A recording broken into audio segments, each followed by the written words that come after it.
ওয়ালাইকুম। আজ আমি আপনাদের সাথে পারফেক্ট বাটারস্কচ কেক বেস তৈরি, সাথে প্রালিন কি করে তৈরি করবেন এবং ক্যারামেল সস কি করে তৈরি করবেন এবং এই কেকটার ডেকোরেশন সহ A to Z বিশদ আকারে আপনাদের সাথে শেয়ার করেছি। আর এই কেকটার দাম আমি কত রেখেছি সেটাও বলেছি এই ভিডিওতে।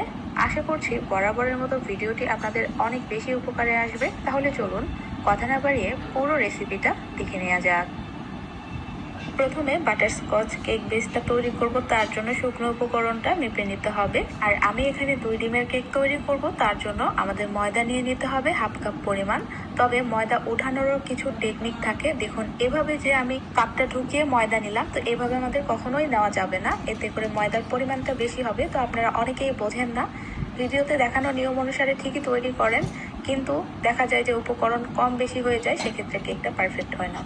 শুকনো উপকরণটা দলা ধরে থাকে, সেজন্য অবশ্যই শুকনো উপকরণটা নেওয়ার সময় একটু ঝেড়ে নেবেন, যেমনটা দেখতে পাচ্ছেন ভিডিওতে। তো ভিডিওতে দেখানো নিয়ম অনুসারে ময়দাটা নিয়ে নেবেন। এই যেভাবে তুললাম, তো এখন করতে হবে কি, একটা স্কেল হোক বা যে কোনো একটা কিছু দিয়ে সমান করে নেবেন। চাপাচাপি করা যাবে না, একদম উপর থেকে আলতোভাবে এক্সট্রা ময়দাটুকু ফেলে দিতে হবে, দিয়ে কাপের সমান করে আমাদেরকে নিতে হবে। চাপাচাপি করা যাবে না। হালকা করে ময়দাটা উঠিয়ে নিলাম, ওপর থেকে সমান করে নিলাম। এইভাবে আমাদেরকে ময়দাটা নিয়ে নিতে হবে হাফ কাপ পরিমাণ। আর কেক তৈরিতে শুকনো উপকরণটা অবশ্যই চেলে নিতে হবে, এটা আমরা কম বেশি সবাই জানি। এখন আমি দিয়ে দিচ্ছি 1 টেবিল স্পুন পরিমাণ কর্নফ্লাওয়ার। ময়দাটার সাথে কর্নফ্লাওয়ার দেওয়ার চেষ্টা করবেন, এতে করে কেকটা অনেক বেশি সফট হয়।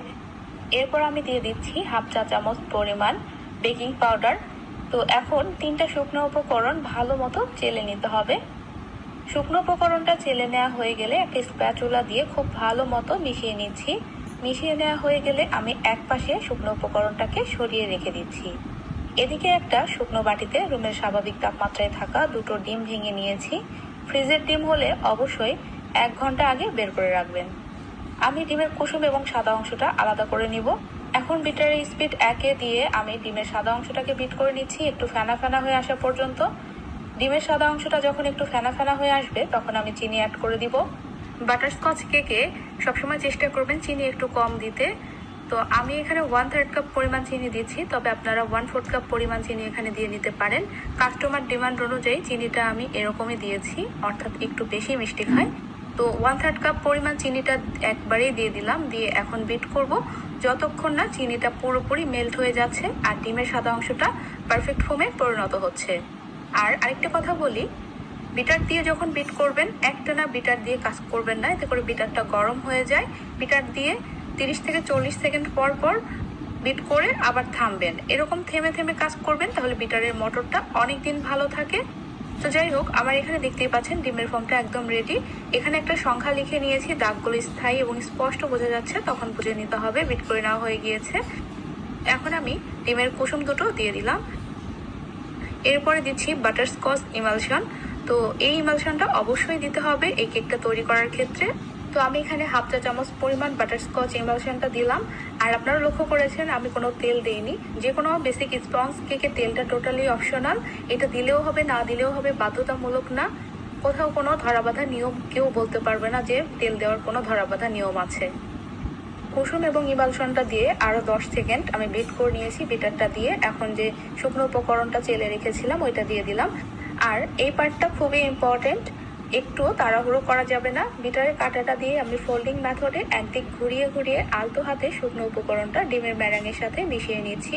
আপনারা চাইলে হ্যান্ড উইক্স অথবা স্প্যাটুলা দিয়েও মিশিয়ে নিতে পারেন, যেটা দিয়ে মিশান না কেন অবশ্যই লক্ষ্য রাখতে হবে ফোমটা যেন একটুও দেবে না যায়। অনেকেই শুকনো উপকরণটা মেশাতে পারেন না, ফোমটা দেবে যায়, যার ফলে কেকটা ফোলে না বা দেখা যায় যে কেকটা শক্ত হয়। তাই এই অংশটা একটু স্কিপ করবেন না, আপনাদের বোঝার সুবিধার্থে আমি একটু কাটিনি। দেখুন আমি কিভাবে মিশিয়ে নিই।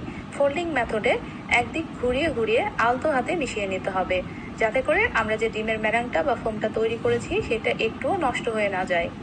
তো মেশাতে মেশাতে আপনাদেরকে কিছু কথা বলি।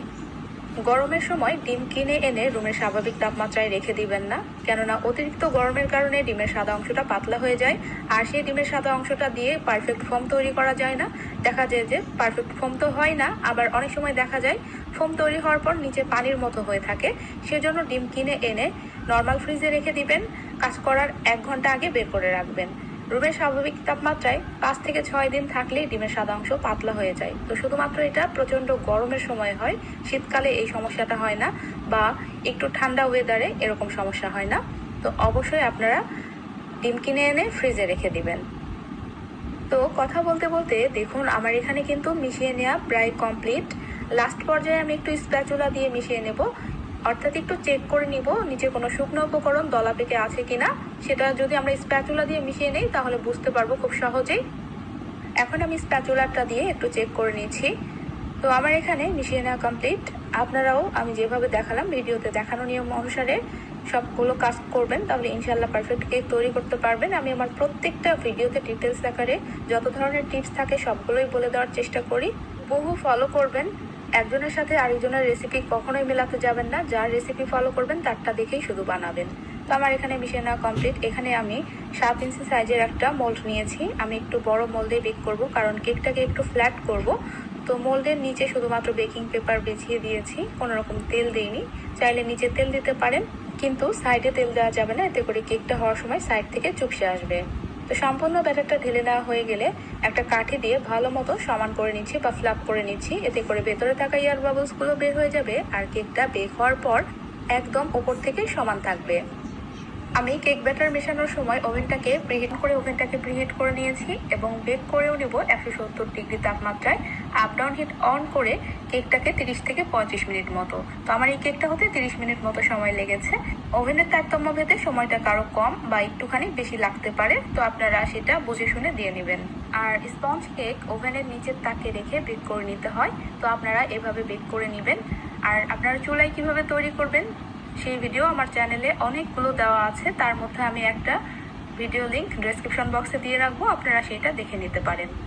তো কেকটা এদিকে বেক হতে থাক, আমি কেকটার জন্য প্রালিন তৈরি করে নিব। প্রালিন তৈরি করার জন্য অবশ্যই আমাদেরকে কাজু বাদামটাই ব্যবহার করতে হবে, তা না হলে পারফেক্ট যে টেস্ট সেটা আসবে না। তো এখানে আমি 30 গ্রাম পরিমাণ কাজু বাদাম নিয়ে নিয়েছি, অর্থাৎ 50 টাকার বাদাম আছে আমার এখানে। তো হালকা আছে বাদামটাকে একটু ব্রাউনিশ করে ভেজে নিতে হবে। ভেজে নিলে বাদামটা খেতে বেশি ভালো লাগে। তো খুব বেশি কড়া করে ফেলবেন না, হালকা একটু ব্রাউনিশ করে ভেজে নিতে হবে। তো আমার এখানে বাদামটা ভেজে নেওয়া হয়ে গিয়েছে, দেখতেই পাচ্ছেন হালকা একটু গোল্ডেন কালার চলে এসেছে। নামিয়ে নিলাম চুলা থেকে। তো এখন প্রালিনের জন্য ক্যারামেল তৈরি করে নিব। ক্যারামেল তৈরি করার জন্য এখানে আমি দিয়ে দিচ্ছি 1/4 কাপ পরিমাণ চিনি। আর আমি ক্যারামেলটা তৈরি করব শুধুমাত্র চিনি দিয়ে, এর সাথে কোনো রকম পানি দিচ্ছি না। একদম লো আছে আমি চিনিটাকে মেল্ট করে নিচ্ছি, আর নাড়াচাড়া করা যাবে না, একটু ছড়িয়ে দিলাম। তো এখন এভাবে রেখে দিব আঁচের উপরে। নাড়াচাড়া করলে দেখা যায় অনেক সময় চিনিটা দলা পেকে যায়, তো নাড়াচাড়া করা যাবে না। দেখুন কিভাবে সুন্দরভাবে এটা মেল্ট হয়ে যাচ্ছে। জোর আঁচে দেওয়া যাবে না, এতে করে পুড়ে যাবে। অল্প আঁচে আমাদেরকে এই ক্যারামেলটা তৈরি করে নিতে হবে। যখন দেখবেন যে একটু কালার আসতে লেগেছে তখন এভাবে নেড়ে দিবেন, আর অবশ্যই নাড়তে হবে তখন, তা না হলে দেখা যাবে কোনো দিকে একটু বেশি কালার চলে আসবে আর কোনো দিকে হালকাই থাকবে, তাই অবশ্যই নেড়ে চেড়ে নিতে হবে। তো আমার এখানে পারফেক্ট কালার চলে এসেছে, খুব বেশি গাঢ় কালার করা যাবে না, তাহলে খেতে তেতো লাগবে। তো আমার এখানে যেমনটা দেখতে পাচ্ছেন ঠিক এভাবে করে নেবেন। এখন আমি ভেজে রাখা বাদামগুলো দিয়ে দিলাম। বাদাম দেওয়ার পর একটুখানি নেড়ে চেড়ে নিচ্ছি। তারপরে এর সাথে দিয়ে দিব প্রায় 1 চা চামচ মতো বাটার, আর এখানে আমি আনসল্টেড বাটারটা ব্যবহার করেছি, আপনারা চাইলে সল্টেড বাটারটাও ব্যবহার করতে পারবেন। আর এখানে রুম টেম্পারেচারে থাকা বাটারটা আমাদেরকে ব্যবহার করতে হবে। ঠান্ডা বাটার দিলে দেখা যায় যে জমাট বেঁধে যায়, তাই চেষ্টা করবেন রুম টেম্পারেচারে থাকা বাটারটা দিয়ে নিতে। বাটারটা দিয়ে আরো একটুখানি জাল করে নিব, খুব বেশি জাল করা যাবে না, তাহলে চুলাতে এটা একদম দলা পেকে যাবে। শুধুমাত্র সবকিছু যাতে ভালোভাবে মিশে যায় সেই পর্যন্তই আমাদেরকে নেড়ে চেড়ে জাল করে নিতে হবে।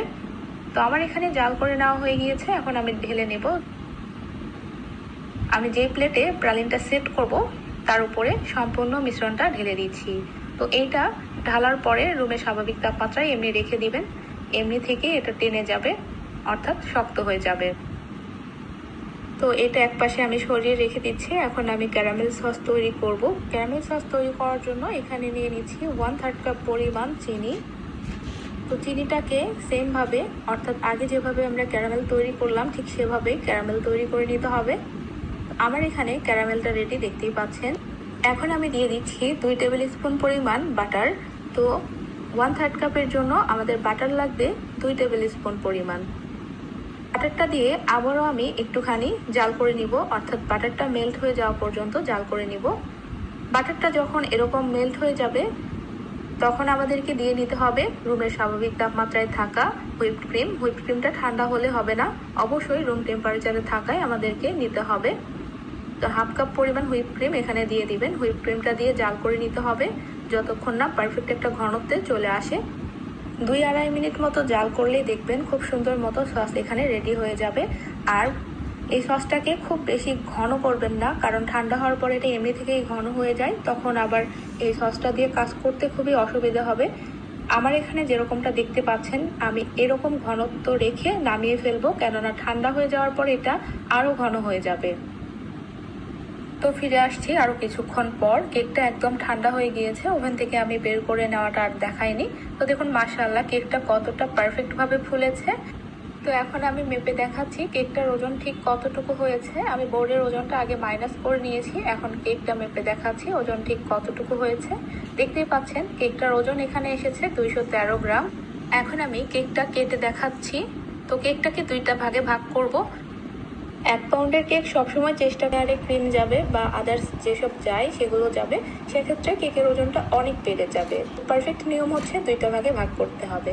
যাই হোক মাশাআল্লাহ দেখতেই পাচ্ছেন কেকটা কতটা পারফেক্ট হয়েছে এখানে, আর আলহামদুলিল্লাহ অনেক বেশি সফট এবং স্পঞ্জি হয়েছে। তো আমার এখানে প্রালিনটাও একদম সেট হয়ে গিয়েছে। এখন আমি এটাকে মোল্ড থেকে সরিয়ে নিয়েছি। আর এটা ইজিলি মোল্ড আউট হয়ে যায়, অর্থাৎ চাকু দিয়ে একটু ঘুচিয়ে নিলেই খুব সুন্দর মতো এটা খুলে আসে। আপনারা চাইলে বেকিং পেপারের উপরেও এটাকে দিয়ে দিতে পারতেন, তবে অত ঝামেলা করার দরকার নেই। এভাবে একটা প্লেটের উপরে দিবেন একটু তেল মাখিয়ে। আমি যদিও তেল মাখাইনি, যেহেতু এটাতে প্রায় কাজ করাই হয় সেজন্য অনেকটাই তেল তেলে। তো আমি দেখুন এখান থেকে প্রালিনটাকে উঠিয়ে নিচ্ছি কত সহজে। এখন আমি এটাকে গুঁড়ো করে নেব। আর গুঁড়ো করার জন্য আপনারা ব্লেন্ডার ব্যবহার করতে পারেন, তবে আমি ব্লেন্ডারে গুঁড়ো করব না। একটা পাইপিং ব্যাগের ভেতরে করে রুটি বেলার যে বেলুনগুলো থাকে ওইটা দিয়ে আচ্ছা মতো কয়েকটা বাড়ি দিলেই এমনি থেকেই গুঁড়ো হয়ে যাবে। আর এটাকে খুব বেশি গুঁড়ো করব না, একটু হালকা আস্ত থাকবে আর গুঁড়ো গুঁড়ো থাকবে।